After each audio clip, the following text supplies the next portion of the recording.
Good evening. As the World Cup draws closer, we now have a clearer picture of who Canada will be playing and who will play in Canada. A star-studded event was held in Washington today, attended by the leaders of Canada, the U.S., and Mexico. CTV's Paul Hollingsworth reports. 48 teams, 12 groups of 4. Switzerland and Qatar will battle Canada in Group B.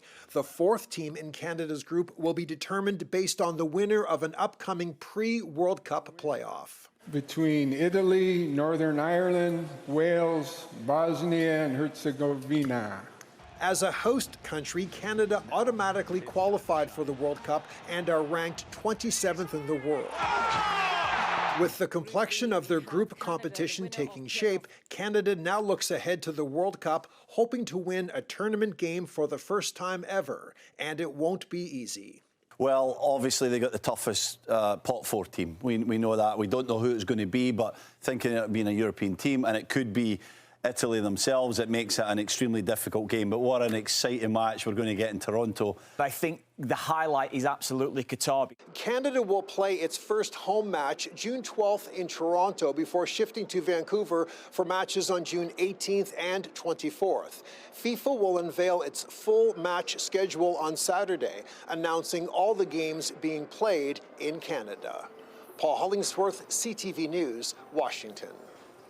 Meanwhile, local fans here in the GTA were watching with eager anticipation as the teams were drawn. Our Allison Hurst was at a watch party downtown as he joins us live with more on how fans are feeling tonight, Allison. Michelle, fans were very excited. They were on the edge of their seats watching the draw as it was happening and slowly getting more and more excited as we saw the first team, the second team drawn. But then when there was a possibility that Italy may be potentially one in Canada's group, there were cheers. Switzerland. As the draw began, fans watched closely. Qatar. Curious to see who would make up Canada's group in the 2026 World Cup. We don't have to play a mega team, but Switzerland will be tough. The winner between Italy, Northern Ireland, Wales, Bosnia and Herzegovina. When Italy was mentioned as a potential opponent, Toronto's watch party at St. Lawrence Market drew cheers. It would be an amazing opportunity for all of us to go and see Canada, our second home, or maybe for some of us our first home, against Italy. They still have to qualify, but if they do, Italy and Canada will play June 12th at BMO Field here in Toronto for what would be quite a crowd. Tony LaFerrera says choosing who to cheer for would be tough. That's a really, really tough one. You know, whatever happens, it's like asking, which son or daughter you love best. With the group set, Canadian fans are feeling pretty good about the team's chances to finally get that first World Cup win. They have consolidated into a team this time around, and I think Canada is really going to maybe be a dark horse in this tournament. Our national team against the Italians, looking for a 5-5 World Cup fantastic game. Everyone walks out as a winner, and they both go on to the next round. I think we can get out of that group stage for sure. I'm 100% confident. A member of Canada's last World Cup team and current TFC player Jonathan Nasario says no matter who the opponent is, that Toronto match will be electric. We could get Italy, we could get Wales, Bosnia or Northern Ireland. Any of those countries, there's big populations that we have here in Toronto, so either way, it's going to be a great match. Mayor Olivia Chow says the city is still in talks with the province on funds. The funding, I do not believe at the end of the day will be a problem, but as you know, all of these are we're moving forward together. On what Canadian soccer fans feel is a dream come true. It's once in a lifetime, and I just want to let the rest of the nation know, just embrace it. The world is coming, and it's going to be once in a lifetime opportunity. That opportunity gets underway in June.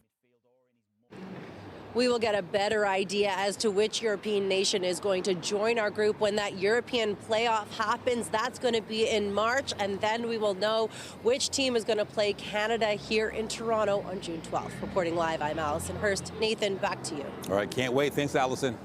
And on the sidelines of all the excitement, sport gives way to a pivotal political opportunity. The leaders of the host nations take some time to talk privately amid a high-stakes trade dispute. And we have more news in a moment, but first a look at the forecast. Here's a live look outside this hour. Expect another cool down tonight. We could also see some light snow overnight with a slight bump in temperature tomorrow. Lindsay Morrison joins us with a look at the current condition. She's at Square One in Mississauga tonight with many generous organizations helping us build our mountain of toys. Lindsay. Michelle, Nathan, it is Friday night. We are at Walmart in the toy shop, and we are building a toy mountain. Oh, great crowd here already tonight, and we've got so many wonderful family donors who have come out this evening, including Habiba. Thanks for joining us tonight. You've got an entire shopping cart that you're donating here. Yes, my pleasure. You know, it's the time of giving, and I wanted to show my daughter about giving back and, you know, helping the children who aren't as fortunate as we are. So, you know, just starting young to teach her about just giving back. Absolutely. And speaking of your daughter, this is Summer. She's 3 years old. Summer, do you want to say hi to everyone at home? Yeah. Hello. Can you say happy holidays? Okay. She's so sweet. And we've got another wonderful family over here. You folks decided to come on out and drop off a donation as well. What compelled you to do that? We just wanted to help the kids that can't afford really to get toys at this season. We just wanted to make sure that they are happy as well, like all the other kids. Absolutely. Yeah. Actually, we wanted to cover all the basics, so from the babies, the tweens as well, and the mid-age, I will say. So everyone is covered at least for free part that we could help, and every little counts. So that's what we thought about and said that we would be coming to give away today. Thank you for inspiring others to think about the babies all the way up to the teenagers, because that is what this is all about. Let's take a look at your weather. It's another cool night tonight, but not as cold as it was last night. It's -1 degree. It feels more like -7 out there. Winds today coming from a different direction, not as strong as they were either. On the satellite and radar, we've had a little bit of snow to the east of Georgian Bay. Overnight and into the weekend, we could experience some flurries here in the GTA, maybe even a little bit of accumulating snow. We'll take you through a full look at the weekend forecast live coming up from Walmart at Square One. Come join us this hour as we build a toy mountain. Lots more to come. We'll send it back to you, Nathan and Michelle. Thank you, Lindsay. Thanks, everyone. And from Mississauga to Brampton now, where police are investigating the murder of an 18-year-old. Stabbed inside an apartment building after police say an altercation broke out in the lobby. CTV's John Musselman has the story and a warning. Images in this report may be disturbing to some viewers. This viewer video, which we have partially blurred, shows emergency crews performing CPR on the victim. The 18-year-old was lying on the pavement in front of the apartment building after he was stabbed in what police describe as a targeted attack. The teen died at the scene. This man, who lives in the building and didn't want to show his face on camera, tells CTV News he heard a fight in the hallway, then he heard someone yelling for help. So I opened the door. So when I opened the door, I saw some people running. I didn't see any faces or not. And then, I saw a knife on the ground. From the multiple calls that we received is that some sort of an altercation was happening between this individual and one or more persons in the lobby. So we're confident to say that at least this was isolated, and as a result of an altercation, we don't know yet what the motive was, if any. We're not sure if it's suspect or suspects. This video obtained by CTV News shows a large knife on the carpet of the hallway. It is believed the victim was attacked here, and he may have stumbled towards the lobby before collapsing outside the building. Peel Police homicide investigators have taken over this case. And then another lady came out her apartment door, and she said, "Oh, there's blood everywhere." At the time of the incident, the area was quite busy, so we are currently trying to ascertain who that were there, were suspects and or witnesses. The building is located on McMurtry Avenue. That's near here, Ontario and Steeles. It's unknown if the victim lived in the building, but one resident told CTV News the teen may have known a relative who lives here. A large area beside the building was also sealed off by police. Anyone with information is asked to call Peel Regional Police. John Musselman, CTV News in Brampton. Toronto police have announced an arrest after a fire that killed a senior last month. 84-year-old Giovanna Balistreri died in hospital after being pulled from a burning home near Avenue Road and Boswell Avenue on November 15th. Days later, police determined the fire was suspicious. Today, police announced 34-year-old Curtis Leander McLeod was arrested and is now facing 1 count of first-degree murder. The anniversary of one of the worst moments in Canadian history was marked at Toronto's Women's College Hospital. Now, a rose ceremony was held to commemorate the 36th anniversary of the Montreal Massacre. 14 flowers were placed in memory of each of the women who were murdered by a gunman at École Polytechnique in 1989. 4 additional roses were placed to honor all victims of violence and groups that experience disproportionate rates of violence. Advocates say gender-based violence is a crisis in Canada and should be treated as a public health issue. What the numbers tell me is that we have a long way to go. In 36 years, not enough has changed. We're seeing the reports of sexual assault, intimate partner violence, femicide are not going down. I think what maybe might be a bit positive is we are learning more, understanding more, developing services to hopefully provide more support, but there's still not the accountability in the system. Officials say Ontario recorded at least 44 femicides over the past year. The Premier was among a number of dignitaries who got a sneak peek at the new Line 6 Finch LRT ahead of its official opening this weekend. But as Doug Ford celebrates the launch of a new transit line, he also admitted another long-awaited line will not be opening this year. CTV's Queen's Park Bureau Chief Siobhan Morris has more. 1, 2, 3. The wraps are off Toronto's first major new transit line in almost a decade. The Finch West LRT, or TTC Line 6, is ready to roll. As they say, it takes a whole village. Well, it took a whole city and part of the province to get this going, but it's open now. You can ride the 11-kilometer line along Finch between Keele and Highway 27 this weekend. When we have the grand opening on Sunday, you can ride for free on Sunday, which is great. So come and check it out. Service on the light rail line will gradually ramp up over time. To start, trains will run 6 a.m. to 10 p.m. with a 7:30 start Sunday mornings. As drivers get more used to driving this system, for sure the round-trip travel time is going to get better. A gradual process for a line opening 2 years behind schedule.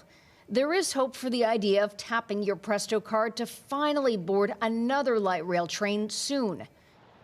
That is, of course, the long-delayed Eglinton Crosstown. The province announced Friday that substantial completion had been reached after 15 years of construction and testing. Responsibility for the 19-kilometer line has been transferred to the TTC. It's the TTC that will determine an early 2026 opening date, a moment the province says is weeks, not months away. Siobhan Morris, CTV News. And as we await the opening of the new Finch Line Sunday, we get a peek at the shiny ride set to roll out. We'll take you on a tour of the facility building light rail trains right here in the GTA. After taking control of several school boards, there were new signals today from the Education Minister that the province may scrap the role of trustees in Ontario's school system. Paul Calandra says he'll make a final decision early in the new year on what changes to make to those elected roles on school boards. But speaking in Ottawa today, he said nothing so far he's seen, noting that makes him believe trustees should play a part in the education system, at least not for English public boards. Calandra said trustees in Catholic and French boards will maintain a role in denominational issues, and no plan to eliminate the role of trustees has been presented to Cabinet. The NDP said the comments show contempt for the rights of parents and local communities to have their say in schools. Meanwhile, Ontario's big city mayors have passed a motion calling on the province to declare a state of emergency to address homelessness caused by addictions and mental health. The release says provincial interventions like the opening of treatment hubs were welcome but insufficient. The province previously noted it is investing $3.8 billion over 10 years to close gaps in mental health and addictions care. Returning to the FIFA World Cup draw, the leaders of Canada, the United States, and Mexico helped kick off the main event at today's ceremony in Washington, D.C. Oh, Canada! Oh, congratulations. Canada, ladies and gentlemen, the first team drawn. Also on stage were Mexican President Claudia Sheinbaum and U.S. President Donald Trump, who drew the names of their respective countries. While soccer was the focus in public, the Prime Minister's office says the three leaders also held a private meeting without staff present. Trump had said he expected to discuss immigration and trade as the countries prepare for a formal review of their free trade deal next year. And this comes as a new report from the International Monetary Fund says Canada's economy held up better than expected after the shock from U.S. tariffs. The report says the impact of the trade dispute was mitigated by exemptions under the existing free trade agreement, although employment and investment have still weakened. Looking ahead, the IMF says a risky outlook has become more balanced than earlier in the year, but uncertainty is expected to remain high. As the federal government upgrades Canada's aging fleet of fighter jets, trade tensions have prompted a review of whether to buy the new aircraft from the United States or somewhere else. CTV's Rachel Aiello has the details on a new poll showing what matters most to Canadians. As the Canadian government contemplates following through on its procurement of Lockheed Martin's F-35s or diversifying the Air Force's fleet by also acquiring Swedish company Saab's Gripen E fighters, a nano survey about procurement priorities is shedding new light on what Canadians think is most important. 40% said having the fighter jet that is the best solution. 28% said picking the jet that generates the most Canadian jobs. 18% said defense cooperation with Europe was the most important factor. Double the number of Canadians who said cooperation with the U.S. was key. And just 2% of those surveyed said the government should pick the lowest cost option. What this shows is that if the government decides to change tact, it's actually going to have to explain why. A recently leaked procurement document revealed the F-35 scored higher than the Gripen across a range of military and technical performance categories. In your report and recommendations to the Prime Minister in this review, did you let him know that the F-35 beat the Gripen by a mile? The review continues, and it will continue until it's complete. And I am quite sure that the kinds of metrics you're alluding to and referring to will find their way into the final report. Experts say while the F-35 may be the better choice to maintain interoperability with the Americans, a diversified fleet compatible with more countries could also be to Canada's advantage. Even as critics suggest Saab's pledge to create 10,000 jobs in Canada is unrealistic. There is no single best jet. It depends on the missions. The defense minister hasn't committed to a deadline for when the government will decide what fighter jets will make up the fleet, replacing Canada's aging CF-18s. Rachel Aiello, CTV News, Ottawa. Legendary Canadian architect Frank Gehry has died. Gehry is one of the most famous architects in the world. He transformed contemporary architecture through an innovative use of materials, design, and form. The Toronto-born architect's first building in Canada was the Art Gallery of Ontario. Examples of his work are found all across the globe and include the Guggenheim Museum in Bilbao, Spain, Walt Disney Concert Hall in Los Angeles, and Berlin's DZ Bank Building. Gehry was 96. Coming up on CTV News, local hockey players scoring big for the community. How a youth-run food drive fueled by competition has grown into a remarkable act of generosity. We have Gabby from Gabby's Dollhouse helping us build a mountain of toys. And we're lucky enough as well to be joined by the mayor of Mississauga, Mayor Carolyn Parrish. Thanks for having us out in Mississauga tonight. I'm always welcoming you every day. Oh, well, thank you. We're loving building a mountain of toys here, and you have helped us out. Tell us a little bit about your contribution tonight. Well, there's about 50 or 60 of these little stuffed bulldogs. They're modeled after one of my dogs. Oh. I have a pair of them. They're not as quiet as this. Oh, goodness. So cute. And thank you for helping make a difference in our campaign. Thank you very much for covering it. And I'm feeling very good with the good people of the Salvation Army on either side of me. Mm-hmm. They work hard, and they've helped a lot as well as Walmart. Yeah, and they're going to continue to help so many people. You can help as well. Here's how you can donate. You can text, you can scan a QR code, or you can email us and head to toymountain.ca to find out more info. But this is a great, easy way to make a difference. Stay with us. We have a full look of your weather forecast for the weekend ahead coming up.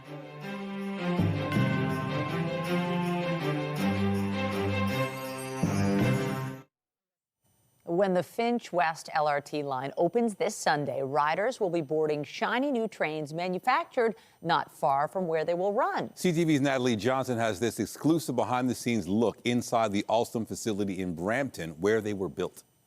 Right now, we're in the Brampton manufacturing facility where we manufacture the light rail vehicles for the North American market. Getting closer to hitting the tracks are trains bound for Toronto and beyond. They're safe, they're reliable, state-of-the-art design. Built in Brampton, 18 of these light rail vehicles by Alstom have been shipped out to be brought into service this Sunday when the Finch West LRT line officially opens. These are the doors that will serve our passengers. These are wide and low floor. A full train can accommodate up to 332 passengers. As you can see, it's very spacious. But to get to this point, they are put together piece by piece. Built up from the bogies. They are the structure that carries the train. Each featuring 2 motors and 4 wheels that can carry the train up to 90 kilometers per hour. Here in this station, we're manufacturing the cabins, the modules where the drivers are sitting and driving the trains. Here, the windows and brackets are being mounted. Every 3 days, this line moves station to station, task to task, with a total timeline of 4 to 5 months per train. Alstom has also manufactured the trains for the Eglinton Crosstown LRT. They were done and ready to go years ago, but have been sitting and waiting to be rolled out whenever that line opens. The trains have been maintained and tested and kept in place for a number of years now. Top flight people are doing that. Everything should be ready to go once we have the go-ahead from the TTC. The TTC is now also pursuing a contract with Alstom for new subway trains for Line 2, a single-source deal to support Ontario jobs in the face of U.S. tariffs. If you're looking at something like a train, you build it in Canada, and it's not just the people that are employed, although that is great. We have over 5,000 employees in Canada, but there's also all of the suppliers. Part of the push to protect production here at home. These trains are built by Canadians for Canadians. Canadians who will be boarding these brand new vehicles as soon as Sunday when the Finch line is ready to ride. Natalie Johnson, CTV News. Let's roll out to Mississauga at the Walmart in Square One, where nice to be inside tonight. It is so cold, and Lindsay has a special guest. Yeah, I can't wait to see. What's going on, Lindsay? Well, Nathan and Michelle, this is a pretty special guest. I hope my kids are watching right now because I think they'll be excited about this one. Peppa Pig is here at Walmart tonight. A big thank you to Daytime Enterprises for this fun surprise. Thanks, Peppa. And as mentioned, we are here at Walmart Square One. Let's hear it for Walmart. And Maddie, thank you so much for having us. We're so excited to be building our mountain of toys here tonight. No problem. Thank you so much for having us. At Walmart, part of our mission is to help people live better. And 'tis the season to make sure that every child has an amazing holiday season. We are very proud to be a longtime supporter of the Salvation Army and the CTV Toy Mountain campaign and all of the hard work that they do distributing toys during the holiday season and supporting struggling families. Today, with the help of some amazing Walmart elves, I am very proud to present a check of $25,000. Unbelievable, $25,000 going to the Salvation Army and Toy Mountain. Thank you for this. We hope that this donation encourages everyone to generously donate this holiday season. You know, bring an unwrapped toy, a teen gift, or just simply donate at toymountain.ca. And from all of us at Walmart Canada, Merry Christmas and Happy Holidays. Thank you, Walmart Canada. This is fabulous. Gina, so nice to have a wonderful donation like this. It sure is. You know, this will go towards helping many families at Christmas. Thank you, Walmart Canada. You've been a wonderful partner for so many years, and here you've stepped it up again. Thank you. You know, I was browsing through the aisles here in the toy shop at Walmart. They do have toys for babies all the way up to teenagers, so this is a great place to maybe come and find a toy. Maybe a Gabby's Dollhouse type of toy. Thank you, Kid and Mo, for being part of Toy Mountain again tonight as well. Let's get to your weather forecast. We do have to talk about, a little bit of cold weather returning as we inch toward the end of the weekend. But to start things off, it's not quite as bad as it was yesterday. We're at -2 degrees right now. It feels like -6. And overnight tonight, it's going to feel like -8. So if you're venturing out, perhaps to a holiday party or simply to do some shopping, just make sure you bring the winter jacket once again. As for tomorrow, yeah, this is a bit of an improvement too. 2 degrees on the plus side. So we're a little closer to seasonal. We've been very cold the last week or so here, certainly through these early days of December, but this is closer to normal. 3 is our seasonal average this time of year. And you'll also notice that temperatures are near normal right across the board into tomorrow afternoon too. But we do have some flurries to talk about. Right now we have snow impacting parts of the Bruce Peninsula, areas east of Georgian Bay and north of Parry Sound. Chance of flurries for us here in the GTA with a couple of disturbances moving through. Tomorrow it will be cloudy. We're looking at a widespread burst of flurries.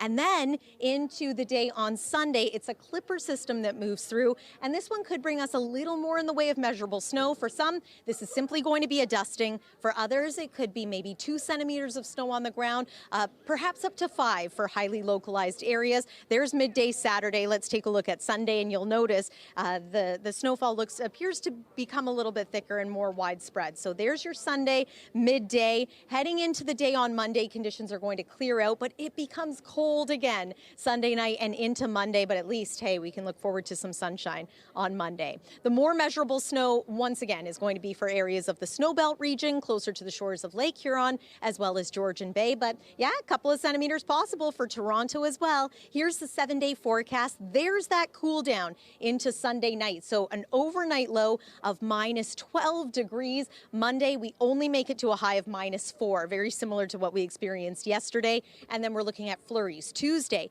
through to about Thursday.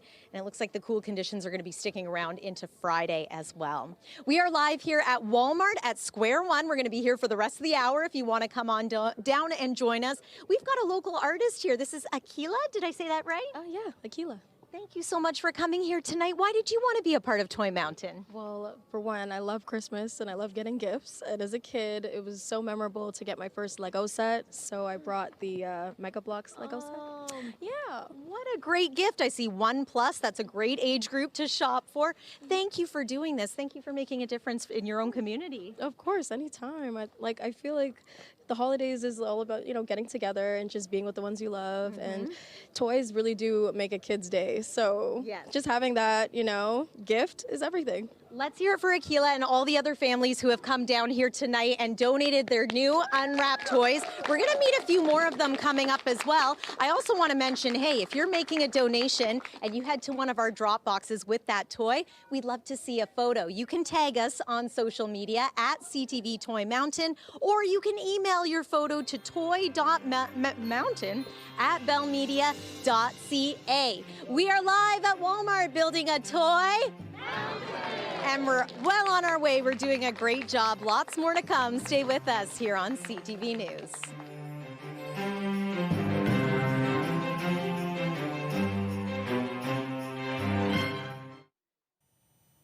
The Medical Lab Professionals Association of Ontario says staffing shortages have hit critical levels. And as our health reporter Pauline Chan tells us, they've made a one-time request of the health ministry to train more staff.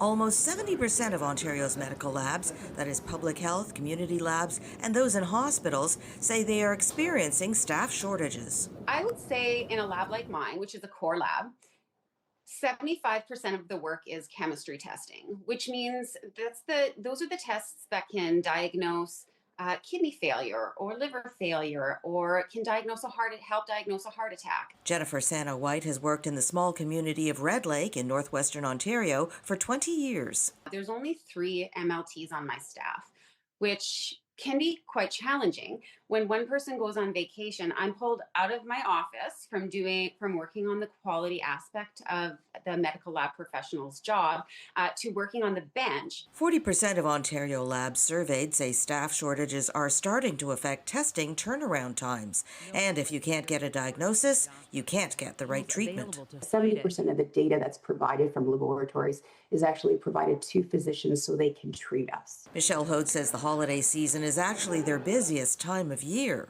Right now, flu is rampant everywhere in Ontario. Whether you are going in for hip surgery, whether you're using the Emerge, those are fully staffed labs by lab professionals that work 24-hour shifts. The Medical Laboratory Professionals Association of Ontario has sent the Health Ministry a one-time request for $6 million over the next 3 years. It wants the money to hire more preceptors, retired lab technicians and technologists who can work as instructors for the practical training required to become a lab professional. The Health Ministry says it's taking action, adding, since 2018, we've added nearly 2,000 more medical laboratory technologists to our workforce. To build on this progress, last year we announced 700 new education seats for medical laboratory technologists and technicians. HODE acknowledges that doctors and nurses are also experiencing burnout, but don't forget that there is an army of lab professionals hidden behind a door that you don't see, that are working very hard to get you the test results so you can get treated and get home to your family. Pauline Chan, CTV News. Public Health Ontario is out with the latest data on the spread of respiratory virus across the province, as the flu is the biggest driver. Officials released the latest lab test results from the week ending November 29th. Flu tests overall had an 18.3% positivity rate, already considered high. And flu positivity topped 52% among children ages 5 to 11 and 46% among those aged 12 to 19. Children's hospitals reported a surge in patients seeking care, noting most had not been vaccinated against the flu. Health experts advise people of all ages get their shot to help reduce the risk of serious illness, with flu season not expected to peak until late December. Sick Kids has released their annual holiday campaign featuring Ryan Reynolds, and as in years past, he's called in some celebrity help. And this year, well, it just happens to be the pride of Ontario and Los Angeles. That's right, Mr. Freddie Freeman. I love that one's a movie. Hey, kids. It's me, Freddie Freeman. What a loser. Trust me, man. We know who you are. Of course, Freddie Freeman was a key member of the Los Angeles Dodgers, who defeated the Toronto Blue Jays in the World Series. And in the promotional video released today, the kids weren't exactly thrilled to see him. You've really got some nerve coming here. I just wanted to visit because I'm just so happy and so proud of Get how you guys outta are. here. Whoa, who threw that? Go back to your sunshine and traffic, you hoser. Yeah, give it to him, kids. Freeman was a good sport playing along in the video as he struck out with the kids. The All-Star was raised in California, but his parents are from Ontario, and he plays for Team Canada to honor his mother, who passed away from cancer when he was 10 years old. Stackt Market's holiday event is back with a retro twist. Now in its 6th year, Holiday Hills is taking a throwback-themed approach for this year for the food, decor, and entertainment. CTV's Jessica Smith has a preview. Holiday Hills is back at Stackt Market. We're doing everything from gingerbread making classes to workshops to living room concerts and a ton of vendor markets with local businesses and small businesses. Now in its 6th season, the market is taking a throwback-themed approach this year for the food, decor, and entertainment. This year, we're really embracing nostalgia and really finding ways to create a twist on really classics. Turning 2 blocks at Bathurst in front into a winter wonderland was something for everyone. I recently moved to Toronto from Winnipeg, and these markets are great for not only getting to know the city, but also getting my dog exposed to the community too. I think a big part of us is really to embrace the community around us. You know, we know how expensive things have gotten, especially around the holidays. We want people to find things to do, whether it's curling, whether it's, taking a bunch of photos with giant inflatables, or being able to just come and enjoy, live music. Supporting a market made up entirely of locally owned businesses. I think, joining any community-based market is great because you really get to reach your community in real time, in person. Who's ready for a drink? And share in the magic of the holiday season. The festive fun here at Holiday Hills at Stackt Market ramps up this weekend with Christmas-themed karaoke, gingerbread making classes, and free programming for kids. The whole thing runs until December 28th. Jessica Smith, CTV News. After the break, a seismic shakeup in the entertainment industry. Netflix announces it's buying Warner Brothers, the multi-billion-dollar merger sparking backlash. The Princess Margaret Home Lottery absolute final deadline is midnight tonight. Hi everyone, I'm Nicole Servinus, and right now I am in the Oakville Show Home part of the $7 million grand prize. That could be yours. And with me now to tell me more is Alex Copeman. Hello, Nicole. This is spectacular. It is, and this grand prize comes with $500,000 cash. That is life-changing. That absolutely is, and I need to ask you, are you a last-minute person? You know what, sometimes. Today, I can be too. Today is not the day to be a last-minute person. No. Tickets are selling fast, and they are nearly 95% sold already. Wow, so head on over to princessmargaretlotto.com to get your tickets now, because you're gonna want this show home. That could be yours. It is 4-bedroom, 4.5 bathroom. It comes with an elevator. There is lots of dining space. There is a spa. There's a gym. There's a pool. And like I said, it could be yours. Now, Nicole, this could be a life-changing prize, winning this spectacular Georgian home in downtown Oakville, steps away from Lake Ontario. But every ticket sold is absolutely guaranteed to improve cancer outcomes for people and their loved ones here in Ontario, across Canada, and around the world. The Princess Margaret Cancer Centre is world-renowned and really depends on this lottery. So we encourage you to go out there and get a ticket. You have only until midnight tonight to win this and also 13,000 other prizes. Absolutely. You have the opportunities to win cash, cars, vacations, and the 50-50 jackpot. And the 50 jackpot's growing. How big? How big is it? $6 million and growing every minute, but you have to get your ticket by midnight, and there are only a finite amount of tickets. Don't delay. Don't be last minute. Not today. Last minute. Don't Not be today. last minute. Head on over to princessmargaretlotto.com to get your tickets.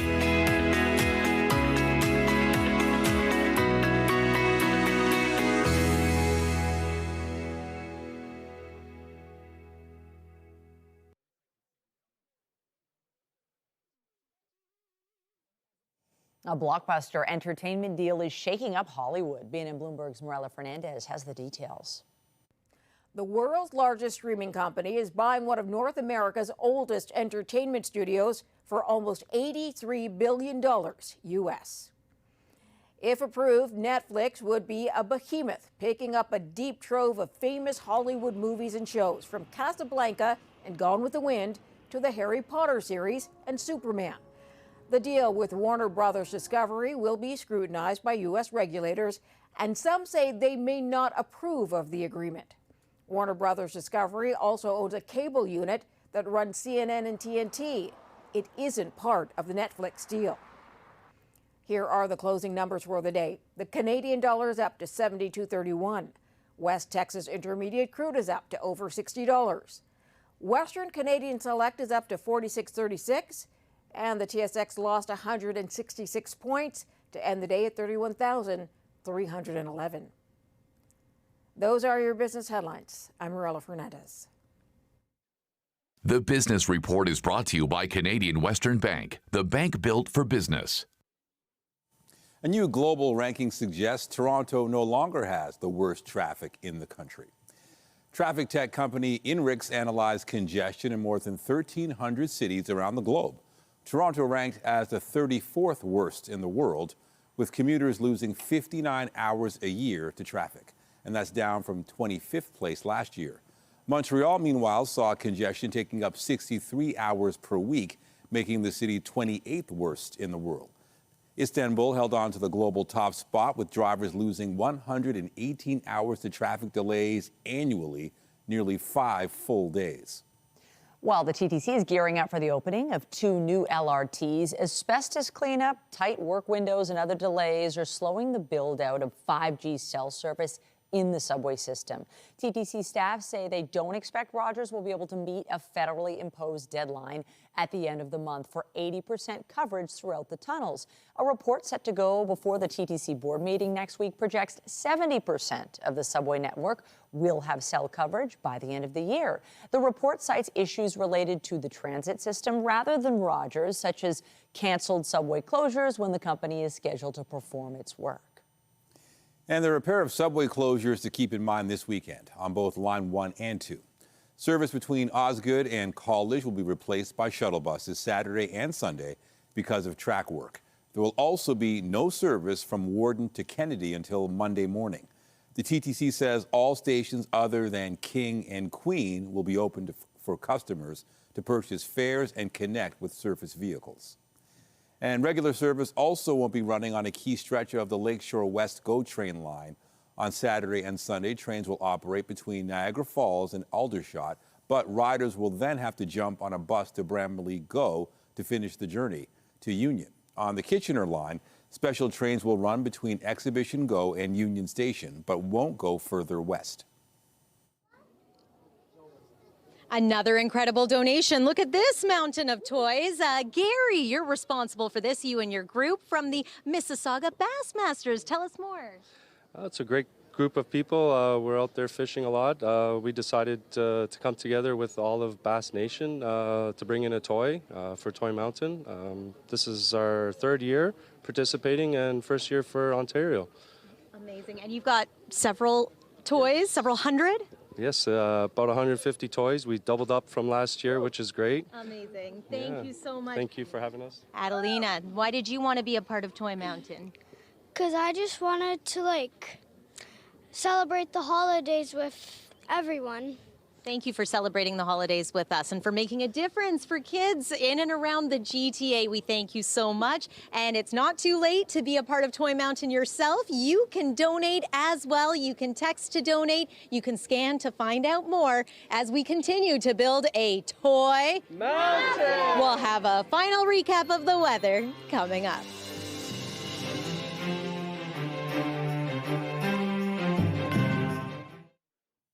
A minor hockey organization in Burlington found a unique formula to help stock the shelves at local food banks. The gift of giving back uses a competition between teams to create the largest youth-run food drive in Canada.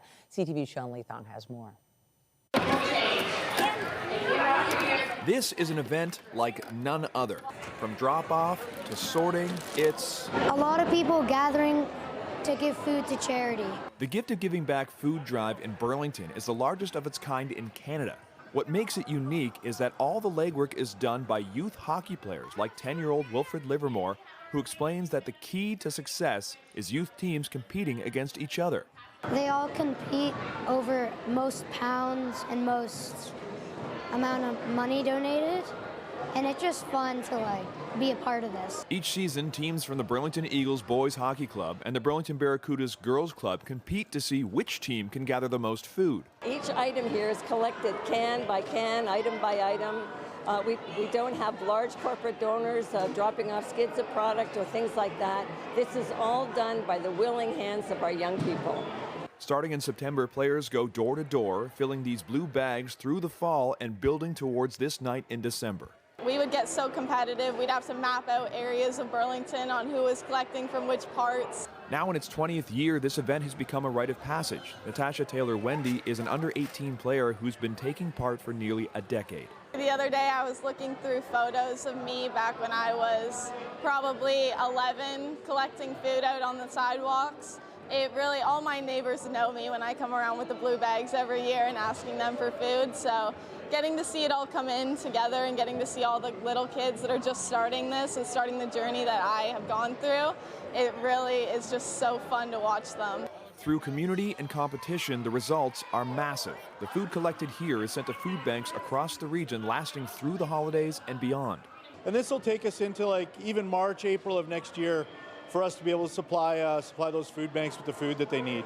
On this night at the Nelson High School gym, $750,000 worth of food is collected. The total for the drive is just over $1.2 million, serving as an inspiration to Burlington's mayor. You feel the energy in the room, and for me, this is just an incredible lesson that you're never too young to get involved in doing something good for the community. And the act of giving back proves to be a gift to these young players. It's just good to bond with your team. As friendships are forged, a community thrives, and many more families will have what they need through the holidays. Sean Leathong, CTV News. That's impressive. And let's keep the giving going. Lindsay Morrison's at Square One, the Walmart there in Mississauga. You've been collecting some big donations tonight. Yeah, it's been a wonderful night, Michelle and Nathan. Love seeing those kids making a difference in their community, and love seeing all these folks here tonight. I just want to pan around to show everyone again a big thank you to Walmart for hosting us tonight. And so many people have dropped by to drop off some toys tonight. We're so thankful for that. In fact, we're going to introduce you to at least one of them here. Join me over here. This is Francesco. So you just decided to come down and donate some toys? Yeah, you know, me and my wife, we decided this is a big event every year, and it's such one that tugs at your heartstrings. It's just impossible not to be a part of. So we wanted to be part of it. Thank you for being a part of it. We appreciate people just like you. Joel, you're with the Salvation Army. Here in Mississauga, it's great for us to be here, and I know you're making a difference in this community. Oh, it's such a pleasure to be here tonight and partner with Walmart and with CTV, and we're just so thankful to be able to serve the Mississauga community. Thank you so much for doing just that. One more look at your forecast, the 7-day, which includes your weekend and brings us into next week. December continues to be a little bit chilly, and this weekend we are looking at a few flurries out there. But by Monday, we're back into sunshine. Just prepare for it to be cold again. A reminder, you can text to donate when it comes to Toy Mountain. You can drop a new unwrapped toy off at any of our locations around the GTA. We would love to see you making a difference as well. So share your photos on social media or at our website. We've had a pleasure building a toy mountain. For now, we'll send it back inside to you, Nathan and Michelle. Woohoo! Thanks, everyone. Oh, what a haul on this Friday. Really appreciate it. And that is it for us. But be sure to join Heather Butts tonight at 11 for CTV National News, followed by Zoraida Allman with your next local newscast at 11:30. In the meantime, our coverage continues anytime on CP24 and at ctvnewstoronto.ca. For Lindsay Morrison and all of us here at CTV News, thanks for watching and have a great night. If you got it wrong, I wouldn't give you street cred.